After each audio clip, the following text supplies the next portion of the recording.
The following program discusses sensitive issues. Parents are cautioned that some material may be too candid for younger children.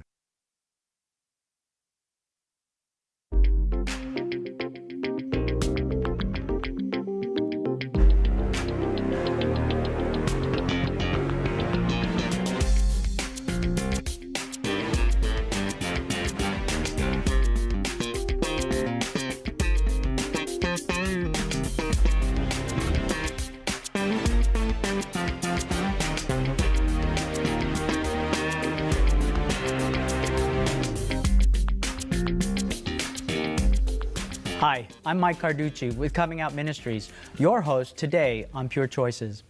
Today I'm going to be interviewing some very good friends who are also my ministry colleagues, Wayne Blakely and also Ron Woolsey. Today we're going to be talking about identity. Does identity matter? And so I'm going to start off with Wayne. Wayne, can you give us an idea of where you came from? Can you give us a brief history of what your life's been like? Sure. First, I just want to say that it is such a blessing to be able to sit here with my ministry colleagues who have experienced what I've walked through. You know, we've just all done it a little bit differently. And we arrive sometimes with some pretty rough beginnings. And I do I give a presentation called Out of Innocence, and then after that presentation I move into Identity Matters. And it's my walk, my journey that has actually brought me into the scope of Identity Matters that really says something about who I am today. But first I can share with the viewers a little bit about my past. And my past was one that I certainly didn't choose, as none of you chose. My natural mother carried me throughout her pregnancy, and during that time she was adamant about the fact that she was having a baby girl and not a boy. Before I was the age of 2 years old, she had broken my left arm in two places on two different occasions. And so not only was I rejected before birth, I was rejected after birth. And that shaped pretty immediately how I was going to respond to the male gender. I was going to find safety in the male gender, or at least I was going to look for safety in the male gender, and I looked for love in the male gender. But you know, I was fortunate enough that my aunt and uncle adopted me when I was at 2 years old. Of course, being determined that my natural mother was so abusive, I needed to be placed somewhere else, and the state told my father that either he remove me and have me placed elsewhere, or they would. And so an aunt and uncle had been praying, and they said that they talked to my dad and said, we would like to adopt him. We want him to grow up in a place where he is loved, where he's needed, wanted, and shown the love of Jesus Christ, because he hasn't experienced that to this point. In the process, the damage, you know, had already been done, and before I was 3 years old, I was running around the house screaming, I don't want to be a boy, I want to be a girl. And I would dress up in little scarves and whatever I could find that had to do with the female gender instead of the male gender. So Wayne, I want to take you back just a little bit. What was it that your mother said to you that put that idea in your head that you didn't want to be a boy? That I wasn't accepted as being a boy, and so by my not being accepted as a boy, the only way I could regain any kind of acceptance or feel myself as being the person I was supposed to be in society was to try to role model myself after a woman, even though I'd experienced hatred from a woman. Right. I'm reminded in the book Ministry of Healing, it talks about the in vitro care of every unborn baby. And already from the moment that you were conceived, your mother was so determined that she was going to have a girl that you were already experiencing rejection even before you were born. That's right. And then when you were born, the thing that you've told me in the past is that your mother said, you're no good as a boy, you should have been a girl. Right. And I believe that hearing those tapes also affected this understanding that you were no good as a boy. Right. Is that true? Yes.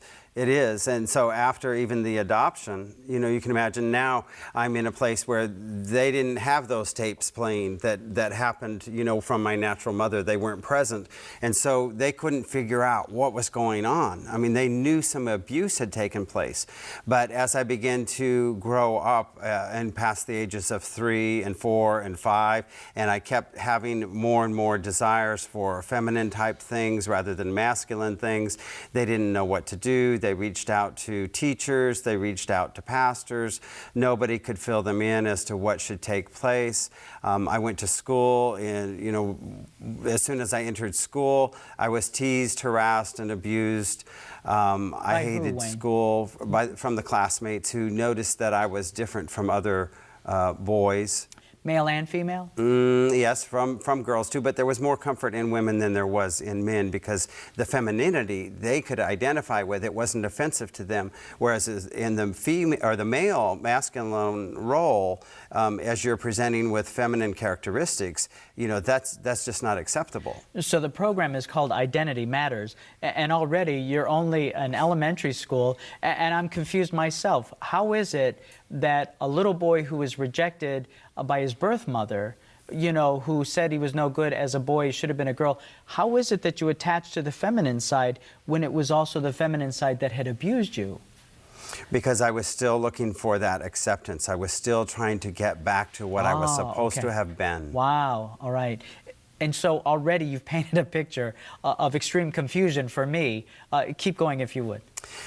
So throughout my junior high and high school years, I was still isolated. I was isolated in the church. I was isolated when I started working. I had a female walk that I didn't know had developed, but that it had. And people would say, "Oh, nice swing on that gait," or they would start whistling and they would call me sissy, homo, and you know, all kinds of other things. That I would go home at the end of the day and I would go into the bathroom and I would punch myself in the face and I would scream at God and I would say, "Why, God, why? I was supposed to have been a girl, not a boy. Why am I having to endure this pain, this abuse?" And I couldn't seem to change anything.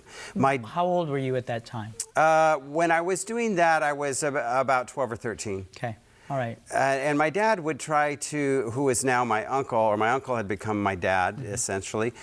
He would try to get me out there to the garage and to hold a wrench and, you know, to do the manly things and to play baseball. But the fact of the matter was I would swing at that ball and it might as well had a hole in the bat. I just couldn't hit it, you know. The only thing I could really do was run. And then thankfully, you know, my hips didn't swivel when I ran, or I probably would have gotten teased about the way I ran. But there were times I had to run pretty fast because guys were chasing me to pull my gym shorts down or want to beat me up.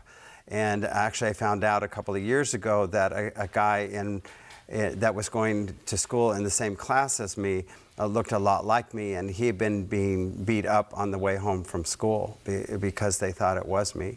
So Ron, as you're listening to Wayne describe his childhood, even though it's a far cry or different from the way that you were raised, can you identify with what he was going through at that age? I can relate very much to Wayne's feelings and his identity, though mine came about in a much different way. My mother has told me that out of the 4 children that she had, I was the only one that was planned. So I wasn't rejected in vitro. I was not rejected at birth. Very much planned and wanted.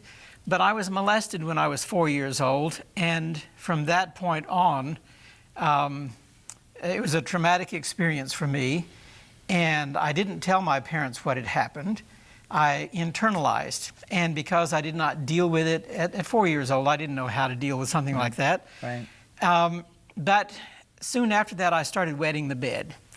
And my parents had trained all of their children by the time they were 2 in that area. So all of a sudden, 2 years later, I am regressing. I'm going backwards, and my father didn't understand. He thought I was just being lazy.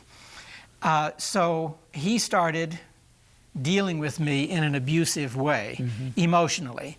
he tried shaming me into stop being lazy. They even took me to a doctor who told them I was just being lazy. There was nothing wrong with my kidneys. And so here I had this trauma of sexual molestation, which I didn't know how to deal with. I was actually robbed of my manhood. I was confused about my identity.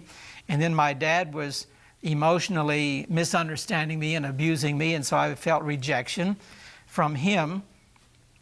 And I was out of a country family. I was more of a gentle man rather than a roughhousing man. And I started playing the piano when I was 5 years old, and while I'm playing the piano, the other boys are out playing football or baseball or whatever, and they would mock me and make fun of me, like you, Wayne. I was a sissy because I would rather play the piano than play football. So from many different directions, I started feeling this rejection and not knowing how to identify who I was. My father did not accept me. My brothers made fun of me. The peer group did the same. And so I grew up feeling confused and unaccepted and not knowing really who I was also. And grew up being called a sissy and all of that simply because of playing the piano. It didn't help that I started crocheting when I was 7 years old, I don't suppose, because here I was a bedwetting, crocheting, piano playing, a little kid instead of out playing football and baseball. And so I guess I gave them ammunition, but nevertheless, I grew up feeling confused and warped and so forth about my identity. But if you constantly feel rejection from masculinity, doesn't it make sense then that you would move towards femininity? And so, like you, and yet totally different, I didn't come from sexual abuse like you, Ron, and I didn't come from physical abuse like you, Wayne. I grew up in a home where the dad was basically absent. My dad was in the Navy, and he was in the Navy jazz band. He was good looking, and he was a hot-headed Italian. So when he was gone, you know, things were pretty quiet with my mom and my sisters. But when Dad was home, he was aggressive, and I guess it was abusive because, you know, we heard a lot of words like stupid, dummy, idiot, and my mom even confirmed a couple of years ago that she would look at my dad and think to herself, why are you competing with a 2-year-old, you know, in relationship to me? So at a time when I wasn't even conscious about that, he was so aggressive and abusive. And then when he was gone, I viewed that also as abandoning, that I basically rejected the masculinity and reverted back to the femininity. Mom was safe, you know, she wasn't explosive, and she was always there. You know, Mike and Wayne, as we are sitting here comparing our beginnings and how we were derailed in life from one way or another, an observation is coming to my mind that as we were being pushed by circumstances, by rejection, by abuse, by molestation, by absentee fatherism and so forth, we eventually came to view the male gender as the opposite sex. We were not brought up in it. We were not schooled in it. That was an absent factor in our development, to where it became more like the mystery, like it should have been with the female gender. The male gender became like the opposite sex, in which we are now attracted because of the mystique and not having been schooled in that. Would you agree that that's kind of the way we ended up? Ron, that is so profound. It's explosive to understand that the things that we share also that you brought out, I can absolutely identify with and relate to. How about you, Wayne? Yeah, absolutely. You know, because of the comfort in identifying more in the femininity, then why wouldn't you be attracted to the male as was meant to be in the natural course of life? There was nothing that was happening, excuse me, from within the school system or inside of our church system that was helping me find any kind of healing. But what I was doing was I was reading the Word of God, and I was saying in all the verses that I was reading about homosexuality, I was going, oh my, I can't believe this, dear Lord, this is me. I didn't ask for this. I didn't choose this. How could this possibly be me?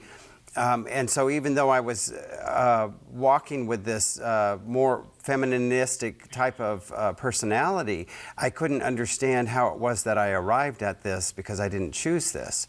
And so when I came out of the closet, or a gentleman brought me out of the closet, you know, he said to me, hey, you know, your denomination or Christianity has bred homosexuality. And I said, what? And he said, yeah. He says, you're gay, I'm gay, I know other guys who are gay, and they're very good at telling us that the Bible says that this is sin, but nobody's telling us what to do about it.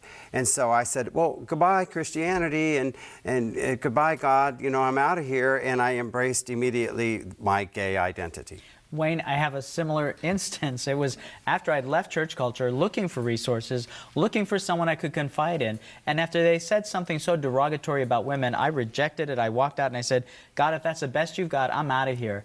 And a year or so later, I'm in a gay bar on a Friday night. The man in front of me orders a drink from the bartender, and they wish each other a happy Sabbath. And then I looked and I thought, you know, are you, Christians? And they said, well, yeah, you know, we came from the same church, and I wish them happy Sabbath. And then another guy further down on the bar also said that he also had come from the same denomination. And so again, here I was on a Friday night with 4 other men that had been ostracized or lost out of the church culture, and had felt no opportunities for redemption, or no one that was willing to not only reach out to them and call them back in, but certainly not even relate to the issues that we were all struggling with at the time. So I understand and feel what you're talking about. You know, I would say that even if there were those in the church that did care and were reaching out, somehow it did not resonate with us. Okay. And, you know, when I left Christianity, bitter against God and so forth, my tendency was to blame. But I've been careful not to, because I realized I had a lack of understanding. And what I would say is that in my circles where they were trying to help, I suppose, if there was an effort, they didn't understand how. They didn't know how to reach someone like you and me. They were not equipped. They did not have the tools. And that's one reason why we're here today as Coming Out Ministries. Right. We have come a long ways through a journey. The Lord has led us to where we are today through our own study, our own research, our own experience, to where now we 3, in Coming Out Ministries, we feel called of the Lord to help equip the church. When I say the church, any Christian who will listen, we have discovered by God's grace tools that can help people avoid going the direction that we went, if we can reach them soon enough. And so I praise the Lord for how He has led us out of darkness into His marvelous light, and that He's given us now tools to work with, so others don't have to experience what we felt, the rejection that we felt or perceived. I love the way that you described that, Ron. And, identity, is this thread that is woven through our very first experiences, even before you were born, Wayne. And so as that identity is woven through this, God has brought us together in an incredible way. Ron, you've been a pastor and out of that lifestyle for over 20 years, married with a family. Wayne, you've been walking, with legitimacy for over 4 years now. I've been out of this lifestyle for 12. And all of a sudden, just a year and a half ago, a little over a year and a half ago, God miraculously brought us together, and our own individual ministries. I never would have thought that we would have had the scope of outreach that we've had even as of today. But what's incredible is, even by our diverse past, we also have differences in the ministry that we present. As a matter of fact, I relate to people who are sexually defiled, coming from pornography and sexual addiction.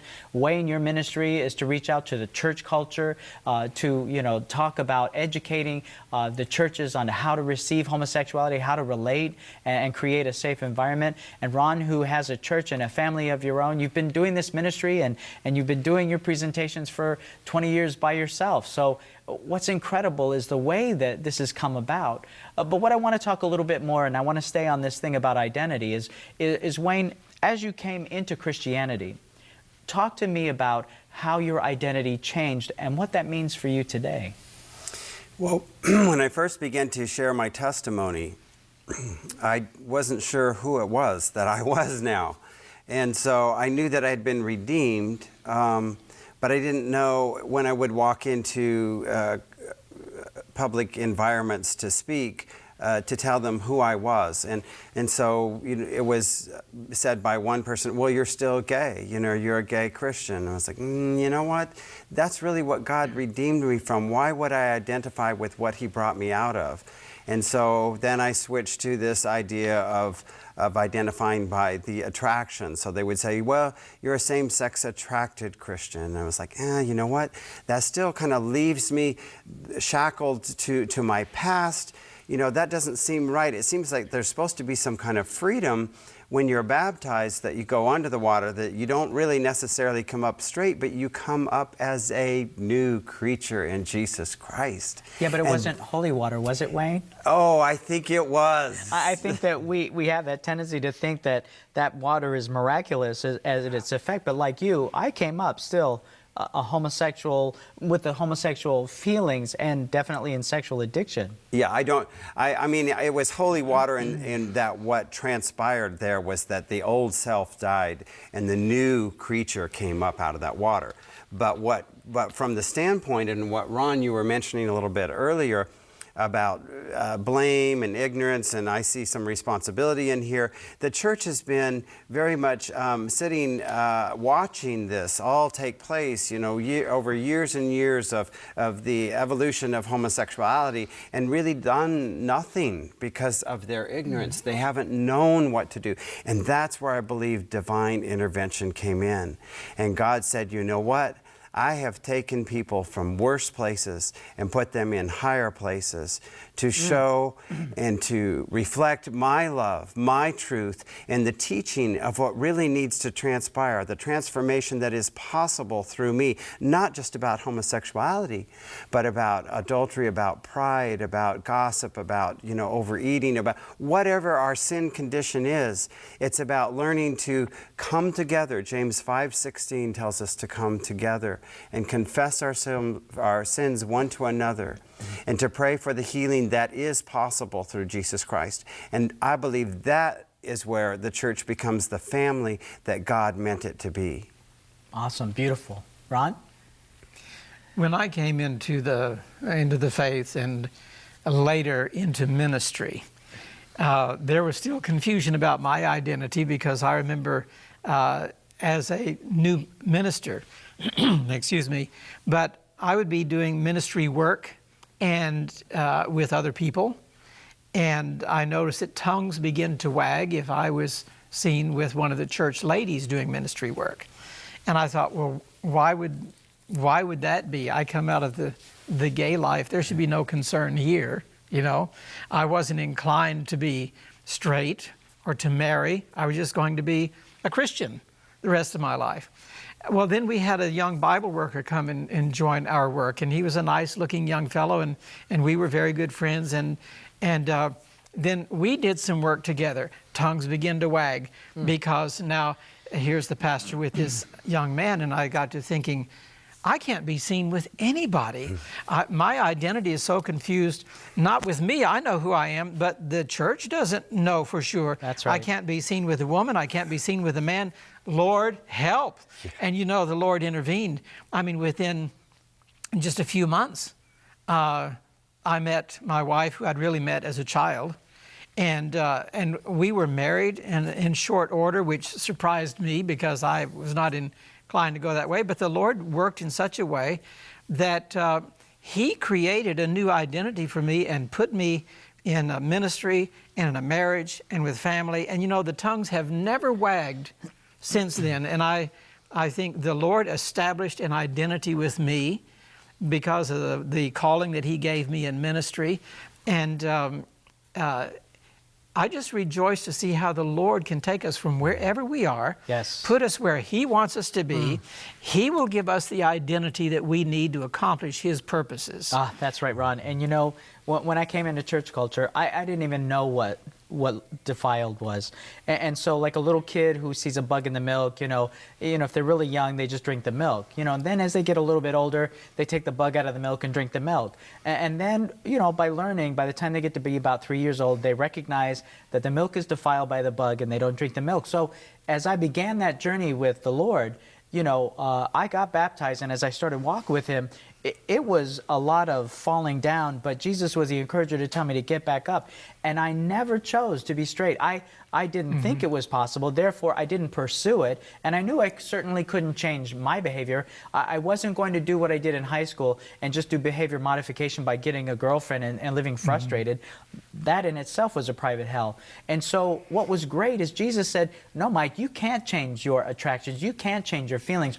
All I'm asking you to do is submit them to me. Let me take control of them. Amen. And as I started walking with God, and again, messy at first, I would fall and he would say, get back up. But as I kept in that same direction with Jesus Christ, I started to get relief from the sexual addiction drive. And then I also started to get relief from the same-sex attraction. And then regular attractions to the opposite sex started coming in. Spiritual growth. That's right. And so each one of us, I've been out for 13 years, you for over 20, and Wayne for 4, and we're all still in different positions because God knows that he can't give us all of it to go through at one sitting. He knows that he's going to give it to us as we can handle it. And we are here to testify of his saving grace at every stage along the way. And I might add, my marriage has been for 20 years.